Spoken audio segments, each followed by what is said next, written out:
अच्छा मुफ्ती साहब, सूरत माइदा आयत नंबर 15 में अल्लाह ताला ने कहा है कि एक किताब और नूर भेजा है कि मोहम्मद रसूलुल्लाह सल्लल्लाहु अलैहि वसल्लम अल्लाह के नूर का हिस्सा है। मैं ग्रामर के एतबार से देखे इसी आयत से अगली आयत को देखें। पहला अस्सलाम वालेकुम नाज़रीन, आप देख रहे हैं कुरान और हदीस मीडिया में। हूँ मोहम्मद अवैस और मुफ्ती अब्दुल मुगीस हाफ़िज़हुल्लाह तआला मौजूद हैं।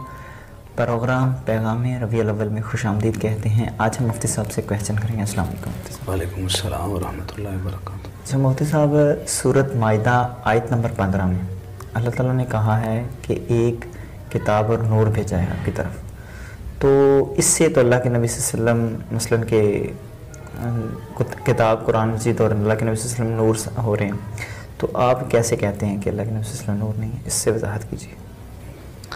बिस्मिल्लाह वस्सलातु वस्सलाम अला रसूलिल्लाह। ये बड़ा अच्छा सवाल है आपका वैस भाई। अक्सर हमारे भाई ये आयत भी पेश करते हैं, सूरह अल-माइदा आयत नंबर 15 ये, जिसमें अल्फाज ये हैं कि अल्लाह रब्बुल इज़्ज़त ने फरमाया क़द जाअकुम मिनल्लाहि नूर व किताबुम मुबीन। तहकीक आपके पास अल्लाह की तरफ से नूर और किताब मुबीन आई। ये आयत पेश करके लोग ये इस्तिदलाल करते हैं कि रसूलुल्लाह सल्लल्लाहु अलैहि वसल्लम नूर हैं। जी। तो पहली बात तो ये है, सूरत अल-माइदा आयत नंबर 15 आप उठा के देख लें, वहाँ तो किसी जगह नहीं लिखा हुआ कि रसूलुल्लाह सल्लल्लाहु अलैहि वसल्लम नूर से पैदा किए गए। ये तो नहीं कहा गया। अल्लाह ने तो कहा नूर आया है और किताब मुबीन आई है। अल्लाह रब्बुल इज़्ज़त ने या अल्लाह के नबी सल्लल्लाहु अलैहि वसल्लम ने ये कहीं नहीं कहा हुआ कि नबी सल्लल्लाहु अलैहि वसल्लम की पैदाइश नूर से की गई है, या आप सल्लल्लाहु अलैहि वसल्लम नूर मिन नूरिल्लाह हैं, अल्लाह के नूर का टुकड़ा हैं। मुराद अल्लाह के नूर से आपको पैदा किया गया, ये तो कुरान पाक में कहीं नहीं है। ये आयत है जिससे निकाला जा रहा है, कशीद करने की कोशिश की जाती है। तो पहली बात है, तो इस आयत में ये कहीं नहीं है कि मोहम्मद रसूलुल्लाह सल्लल्लाहु अलैहि वसल्लम अल्लाह के नूर का हिस्सा है, ऐसा नहीं है। तो आगे पहले मैं इस आयत पे बात करता हूँ, फिर हम आगे बताएंगे कि नूर किस माना के अंदर दुरुस्त है और कौन सा माना है जो शिरक है और कौन सा माना है जो शिरक नहीं है। लोग इफरात और तफरीद का शिकार है। कुछ लोग ऐसे हैं कि जो नबी सल्लल्लाहु अलैहि वसल्लम को अल्लाह के नूर का टुकड़ा बना के अल्लाह ताला की ज़ात से एक चीज़ निकालते हैं और यूँ अल्लाह की ज़ात में शिरक कर बैठते हैं। और कुछ ये है कि जो नबी सल्लल्लाहु अलैहि वसल्लम की जो मानवी नूरानियत है, यानी आपकी वजह से जुल्मत, अंधेरे, कुफर और बातिल के दूर हुए, वो जो है ना वो समझते हैं कि नूर है ही नहीं, बल्कि इस माना के अंदर तो नबी सल्लल्लाहु अलैहि वसल्लम नूर हैं, आपकी वजह से कुफ्र और शिरक के अंधेरे दूर हुए हैं। जैसे रोशनी जो है ना वो लाइट के जरिए अंधेरा दूर होता है, आपकी वजह से क्या हुआ, कुफ्र और शिरक ख़त्म हुआ और इस्लाम का नूर फैला। तो इसलिए इसमें सही माना क्या गलत क्या है ये भी हम अगले प्रोग्रामों में बयान करेंगे। तो आपका जो ये क्वेश्चन है, तो सबसे पहले इस आयत में ये नहीं है कि रसूलुल्लाह सल्लल्लाहु अलैहि वसल्लम अल्लाह के नूर में से नूर हैं। ये कुरान के ऊपर से आती है, नाउज़ुबिल्लाह, ये गलत बात है। दूसरी बात, आप पहले इसको ग्रामर के एतबार से देखें, इसी आयत से अगली आयत को देखें। पहला पॉइंट ये है, अल्लाह ताला ने फरमाया यहदी बिहिल्लाहु, अल्लाह इसके साथ हिदायत देता है, ही यहदी बिहिल्लाहु, और वाहिद की ज़मीर जिक्र हुई है। अगर पीछे दो चीज़ें होती तो फिर तो होना चाहिए था यहदी बिहिमल्लाह, अल्लाह इन दोनों के साथ हिदायत देता है। कुरान भी रहनुमाई करता है और मोहम्मद रसूलुल्लाह सल्लल्लाहु अलैहि वसल्लम भी रहनुमाई करते हैं। तो वाहिद की सिंगुलर ज़मीर आ रही है अगली आयत में, आप खोल के देखिए सूरह अल-माइदा आयत नंबर 16।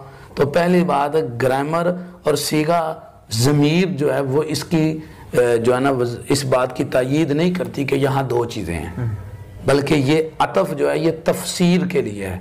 किसके लिए है? तफसीर और वजाहत बयान करने के लिए कि आपके पास नूर आया है और वो नूर की तफसीर ये है कि वो अल्लाह की किताब है, कुरान इससे मुराद है। ठीक है, तो ये अगली आयत में ही की ज़मीर एक जो है वो ये जो है ना वजाहत कर रही है। दूसरी बात, कुरान पाक ही की एक दूसरी आयत को जब आप पढ़ेंगे, कुरान की दूसरी आयत को, तो वहाँ ये तीन चीज़ें अलग अलग जिक्र हुई हैं और नूर किताब को वाज़े कहा गया है। नबी सल्लल्लाहु अलैहि वसल्लम का अलग जिक्र है। सूरह तगाबुन आयत नंबर 8 पढ़ें आप, उसमें है आमिनु बिल्लाहि व रसूलिहि वन नूरिल्लज़ी अंज़लना। अल्लाह ताला ने फरमाया अल्लाह पर ईमान लाओ اللہ کے رسول پر ایمان لاؤ اور اس نور پر ایمان لاؤ جو ہم نے اتار دیا ہے تمہاری طرف، قرآن پاک۔ سورہ تغامر آیت نمبر 8-28 میں بارے میں اللہ رب العزت نے قرآن کی تفسیر بھی کرتا ہے۔ تو یہ دوسری آیت آپ دیکھیں، دوسرا پوائنٹ کہ قرآن کی آیات بھی اس معنی کی تائید نہیں کرتی جو لوگ یہ معنی لیتے ہیں، اور وہ اس آیت سے اگلی آیت بھی تائید نہیں کرتی۔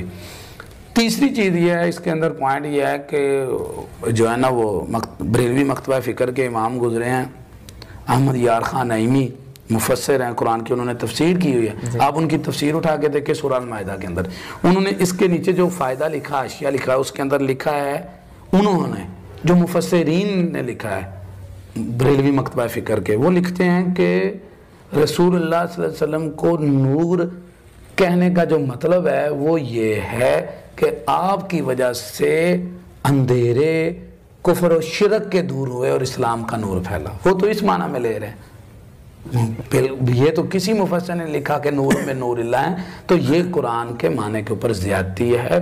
ہمیں اپنے مکتبہ فکر کی کتابوں کا بھی علم نہیں ہے کہ انہوں نے کیا لکھا ہوا ہے۔ تو میں نے آپ کو جو ہے نا احمد یار خان نعیمی مفسر قرآن جو ہیں ان کی تفسیر کا حوالہ پیش کیا ہے، قرآن پاک کی ایک اور آیت بھی پیش کی ہے، اس سے اگلی آیت بھی پیش کی ہے جو یہ بتلاتی ہے کہ اس آیت سے مراد اللہ کے نبی صلی اللہ علیہ وسلم کو یہ مراد لینا کہ آپ اللہ کے نور سے پیدا کیے گئے، نور من نور اللہ ہیں، اور جس طرح کے ایک عقیدہ ہے اہل کتاب کا کہ عزیر اللہ کے بیٹے ہیں، عیسیٰ علیہ السلام اللہ کے بیٹے ہیں، جس منفی کانسیپٹ کے اندر وہ بیان کیا جاتا ہے، اس طرح اس نیگیٹو میں لے جانا کہ اللہ رب العزت کی اولاد ہے اور یہ سمجھ لینا، تو یہ غلط بات ہے۔